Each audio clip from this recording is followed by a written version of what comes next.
Quite frankly, I'm not impressed at Trump's attitude regarding this exceedingly troubling, okay, confounding this murder of George Floyd. You know, he's been far too cavalier about this whole thing. And even the cops themselves have been teaming up. And this is what I suspect. If there was ever going to be a breakdown of a civil war in America, law enforcement and the military are going to be on the side of we the people. You watch. With coronavirus here in Butte County, over 220,000 people, we've had one person die so far. You know, on Max Kaiser of the Kaiser Report, you know, he's working on an entirely different economic IQ level than I am. And, you know, I wish he would be more simplistic, more childlike in his explanations because he talks about inflation and deflation a lot. And what he's really talking about is currency velocity, what I come sometimes refer to as cash flow. But he says that's what it is. So inflation would be good in that case. In other words, people feel more secure in their spending and it's flowing into different hands. That's what you want. You want activity. But what we get is deflation with the money printing instead of what you would expect. At least, you know, more people are spending money in the economy. The opposite happens. So this is what I call, you know, the debasement of the currency, the dilution of the currency, the loss of the buying power of the currency. And but he's referring to something different because he would agree that, you know, cost of living inflation is bad, and what you want is cost of living deflation. You want the worth of your money to go up. It's that simple. Not down, up. You want your money to go up in worth. What kind of an idiot doesn't want that to happen?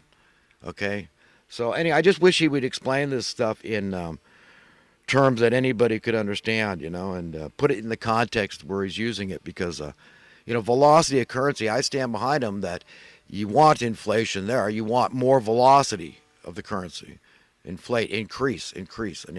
So inflation increase, you know, you can understand higher velocity, so that's good. But the other is bad. I mean, this is all a game. You know, capitalism, I'm willing to play it, you know, up to a point. It's seen as a game, but when the rules are out the window and it's all about just the meanest, most corrupted people, conscienceless people, okay, running the show, I object vociferously. You betcha, and you better too. We all better. Everybody's heard the term workaholic, but generally it's with a wink and a nod and approve. Well, that's good. You know, you got that work ethic going on. That's good, good. Well, I say no, not anymore. We should be working about 3 or 4 hours a week if we're lucky. Okay, I say don't bogart the work. Okay, don't be a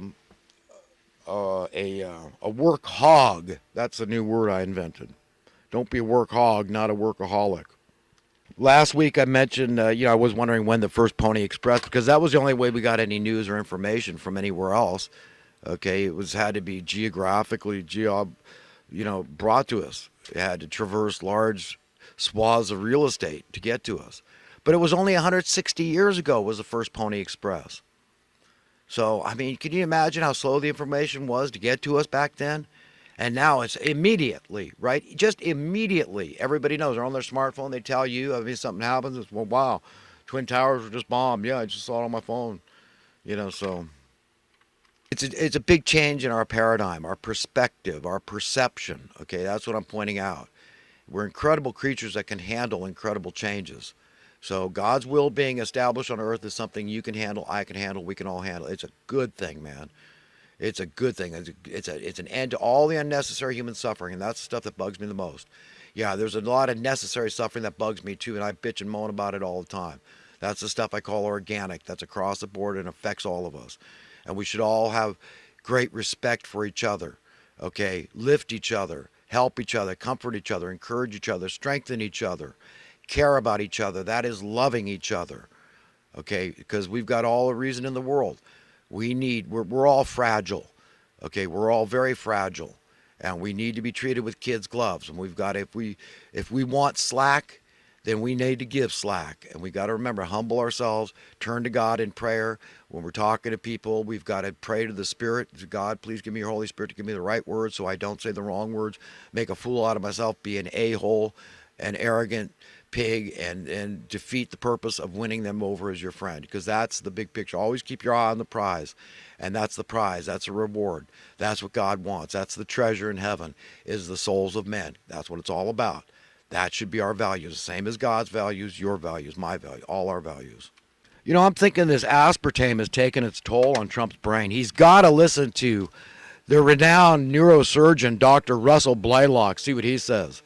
Okay, toxic wood alcohol is created from this stuff, affects your brain, damages your brain. He's going to lose his eyesight. He just got a really strong constitution. That's the only way I explain how long he's gone on this stuff. But he's not thinking. He's got to get his spirit, his attitude in order and unite America as best he can. He's got to come together with the liberals, okay, the socialists. Okay, these are just professions. These are just words. This is what these people say. The Democrats, and we unite this country. If he's for real and he wants to go down in history as a good president that really tried his best, it was an egalitarian. That to me is a good American president. Okay, and not be found out in history to be a feckless pustule of a president, then he's got to listen to me. People like me, somebody close to him needs to talk to him about these things. Somebody's got a little bird he's got to get to Trump. Tell him to get off that crap and to find some way to mitigate the harmful health effects he's going to find that are going to be residual. Okay, he's got to do something, man. He's going to hurt himself. He's going to hurt, and it's hurting the nation. It's osmosis, a scientific principle. We're all being affected by each other. That's it. We all affected. So that my actions, my thoughts, my words, my deeds affect everybody. My welfare is your welfare. Your welfare is my welfare in a very literal, tangible, osmotic, scientific level. You know, I talked about starting bulletin boards. BBBB, right? Bring back bulletin boards. I've had this idea for many years. I still am kind of wanting to get into it. Maybe as I retire, I'm going to be able to focus my energy somewhere else. But I want to start this Innovators Investment Group is the name I got for it. IIG. I never heard it before, but it's a place where other people, like-minded people that are innovative in their thinking, can come together and they can share ideas, and everything's got to be on record, and everything's got to be kept a little hush-hush between them.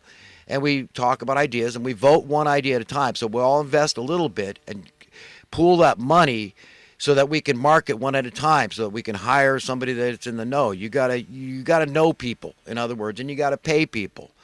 So it's just an idea that really, that's the kind of thing that turns me on, because I really want to contribute a lot to humanity in a very tangible way. I really do. But conflating money is very difficult for me. So I do well with a group that can, we can work together on this thing. But, we want to get our stuff out there. I got a good idea. I want to share. I want this item. It doesn't exist. So I want to put it out. Or I've got, this item exists, but I've dramatically improved it. See how much better this item is. You understand? I mean, everybody's got good ideas. We're humans. It's the nature of the beast, right? I mean, we're innovative. We're inventive. We're thinkers. We're imaginative. I came to the conclusion recently, the reason that so many men end up with a hernia, an inguinal hernia as it's called, they try to lift something too heavy. And they're embarrassed. It's humiliating. They're ashamed because it's kind of disfiguring. And if they're scared of surgery, they might stay disfigured the rest of their lives. But it's tough. And this is why, see, if people talked about it more, if guys would talk about it more, then guys would be on notice. Wow, I better watch I don't overexert myself, because it sounds like a nightmare what this guy's going through with this thing. And, I don't want one, so I got to talk about it. You understand? More guys talked about it, less guys would end up with the hernias. All right, friends, I got a couple of minutes left. I'm going to get on to some thoughts from the last couple of weeks. The fact that the love of money is the root of all evil explains how and why money also stifles innovation, both through conundrums such as disruptive technologies, quote, and making having money an imperative prerequisite to making a popular, valuable innovation available in mass. God has both the capacity and the will to make the worst things that possibly befall us as though they never happened, if we trust Him, even with minuscule faith. Try it, you'll like it. I know well that guys like myself are public enemy number one to the evildoers. And while neither myself nor others, such as myself, do not seek to be any man's enemy, We couldn't have it any other way and live with ourselves. We simply know with instinctual godly certainty a man must do what a man must do. We know we cannot be cowards when it comes to speaking truth to power. The problems we face as a society, as a civilization, amount to a juggernaut of evil goings on. We need God's help to extricate us from the throes of Hades lapping at our collective behinds. It is not only the relative handful of money-loving, power-drunken elitists at the top of this perverted pyramid of power which prevent humans from being truly free, but it is their accomplices, a multitude of mindless minions, of mini-elitists whom also must be confronted and defeated. You are just as important, just as valuable as anyone else. If anyone should suggest otherwise, they are liars, idiots, or both. Well, friends, I got to leave it there. Have a great day, a great weekend.